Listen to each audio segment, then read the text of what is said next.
What's going on, everybody? This is Alicia Wright. Welcome to 10-Minute Talk Time. Before I hit that buzzer, let's go ahead and list out the right playbook.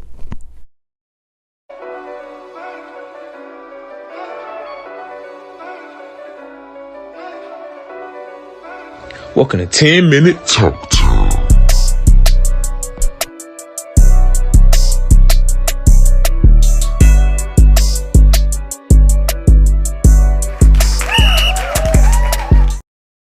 College football is back. So you know what that means. Georgia football is back on your flat screen. Let's go. Okay, so I've been missing Georgia football since we won the national championship back in January. So I've been ready for this season to start. It's a lot of new faces. It's a lot of things to expect from the team because we lost a lot of players to the NFL draft.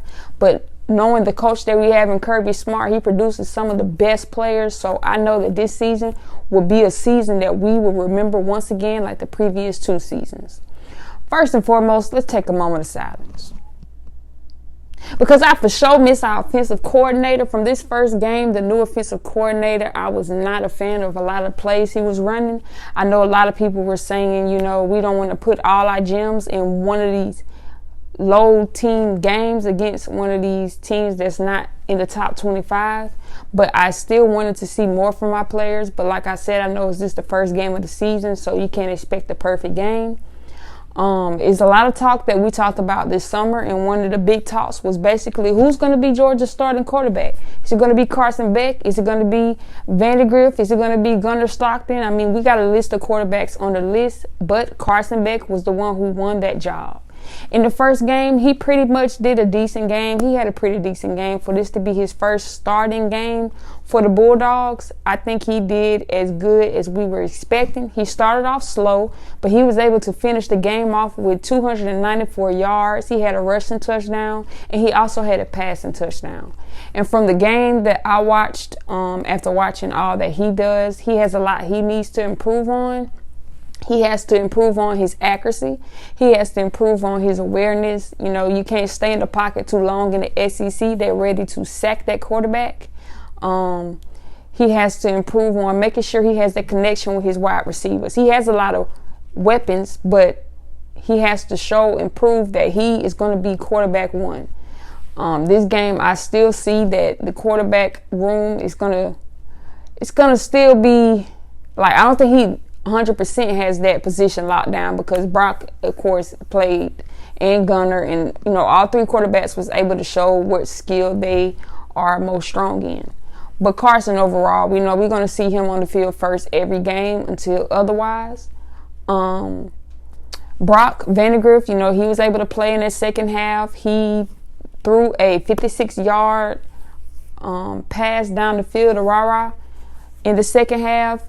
And I say that was a great pass because it shows that he's not scared to throw the ball down the field. And in college football, you like to see plays like that. You don't want to always see screen passes, short passes. You want to see how strong the quarterback arm is. And he was able to display that with that one pass. He had a couple good passes. Of course, some of the passes and plays that we had, that he had a great turnout and had to come back due to penalties from the offensive line, which is something else that has to be cleaned up because we're going to be an SEC team. We already got targets on our back. We cannot have as many penalties as we had in this first game, but it's the first game, so we got a lot of things to clean up. Overall, like I said, the quarterbacks, they all did a pretty good job, but we know Carson Beck is going to be our starting quarterback for the season. Let's talk about the running backs. So we're a little short when it comes to the running backs. Right now, our two main guys is going to be Kendall Milton, and then we have Roberson in the back as well. He's going to be playing the running back too. Milton, he had a great run in that first half. He was able to have a 30-yard gain. He actually led rushing for the team. He didn't get a touchdown, but he's a great strong back. As you can see in this video right here, he's fast and quick to his feet. He has great vision, but the only thing that makes me nervous about him playing is his injuries that he has. He has a lot of history when it came to hamstring injuries. So if he can't stay healthy, that's going to be an issue for him. But as long as he can stay healthy and stay on the field, he's most definitely going to stay running back one. Now, our backup running back is just as good. I mean, look at this video right here. He runs like he's Chubb. He's fast. He's strong. You can see he could break tackles. You can see that he's not afraid. He wants to knock over whatever is in front of him. And right here as well, you can see where he scored that touchdown in the end zone. And it feels good to be able to have that first rushing touchdown out of the starting running back. So for the backup to have the first rushing touchdown over the starting running back, I know that felt good for him. But those are going to be our two main running backs. We have some other running backs as well, but we're going to see their faces more than the other two. Wide receiver rise, I mean, we had some transfers. We got Dominique Lovett. We got Ra Thomas. We missing one of our top wide receivers, which is Ladd. He, still dealing with the injury from last season. He's recovering, and for precautions, Kirby Smart decided not to keep him in the game, which is smart because, I'm not trying to call the team sorry, but they're not a big team. So we don't want to put our best players on the field until they're ready. And I think he won't show his face until about the third or fourth game of the season. But, I love him. He's a great wide receiver. He showed a lot of his skills last season. So he's going to produce, I know, this season for sure. We also have a gem in someone I didn't pay attention to. His name is Mekhi Mews. As you can see in this video right here, he opened up the third quarter with a great kickoff return. You can see the strength. You can see how fast he is on his feet. You can see he has great cut moves. He's going to be one of those players like Terry Godwin was and like Kears Jackson from last season. Like, they weren't the one or two wide receiver, but they was able to, people weren't paying attention to him because they didn't catch the ball as much as our star wide receivers. So I feel like he's going to be one of those hidden gems. As you can see right here, he took off on a screen pass and he was able to go into the end zone. As you can see, he displayed his speed on there as well. So I'm ready to look forward to seeing him play on the field. I'm also ready to see him how he's going to, do these kick returns and punt returns. Like I said, he's a hidden gem on the team. And then tight end wise, I mean, look at my boy Brock Bowers. He did what Brock Bowers going to do. He's one of the best tight ends in the game in college football. The best, actually, in my opinion. He's the number one tight end, in my opinion. I don't care what nobody else say. He racked up 77 yards, had 5 catches, and a touchdown. And that's what we expected out of him. I mean, look at this video right here. He shows how strong he is. He's going to bulldoze you over if you in his way. He's not a tight end that's easy to take down. So those little trying to wrap his legs up, he going to run right over you every time. And I was happy to see him on the field, happy to see him healthy. He made me nervous a little bit because he was limping a little bit, but I know that he'll be back next game. And Oscar Delp right here, you can see he was able to get a touchdown from Brock Vandagriff in the second half. He was able to score a touchdown. I can see potential in him as well. He's a great blocker as well as Brock Bowers is. So I'm really excited to see that 1-2 punch throughout the season. It's very important to get your receivers, that experience, be able to get them the ball because it's opened up the run game. So teams don't expect, they already say Georgia is more run heavy. So if we can get our wide receivers involved, I can see the running game opening up and the offensive line being able to block better. It'll be able to get our two main running backs time to be able to get through the tackles and score some touchdowns because we love touchdowns at UGA. I don't know about y'all. Now let's talk about defense. Defense did what defense does. Georgia has the best defense in college football. I mean, look at the past 2 seasons. We were undefeated for a reason. We have not lost in 2 seasons. And like I said, we already got targets on our back because every team wants to beat Georgia. They want to be that team that breaks that record. They want to be that team that breaks our game winning streak. So defense is going to do what defense is going to do. They're going to make sure that that don't happen. We have a lot of people that we lost to the NFL draft as well. We for sure going to miss Jalen Carlin. We going to for sure miss Nolan Smith, Christopher Smith. Like, they all went to the NFL. So, you had to get some fresh faces on the field. They're going to get more experience. My favorite 3 people on defense right now is most definitely going to be in that safety cornerback positions. Is, one of my favorite players that I have learn to love is going to be, his name Malachi Starks. If you don't know who he is, you can go look up on YouTube and see the Oregon game we played last year. He had a big interception that just changed the whole energy of that game. And when he's on the field, that's what he brings. He brings energy. He keeps his teammates going each and every game. He had also led the team in tackles with 8 tackles. Behind him, we had our Tyke Smith. He was a transfer from West Virginia. We didn't have him for a season because he was out for the season due to an injury. So it's good to see him back on the field producing those 6 tackles that he produced. And then behind him, Javon Bullard, which, he's grew into a star from last season as well. He had 4 tackles. He's quick to the ball. You can tell throughout the game that he does not play. He go out there, he play aggressive, and he makes use of all his snaps. Something that this season I think I want to pay more attention to is how the defensive line will react without some of their main players. Georgia has always been one of those teams that wants to get to the quarterback, and playing college football is very important for you not to give the quarterbacks a lot of time to be able to throw the ball, to open up opportunities down the field for their wide receivers. So it's very important for that defensive line to play aggressive the whole entire game. But our linebacker room,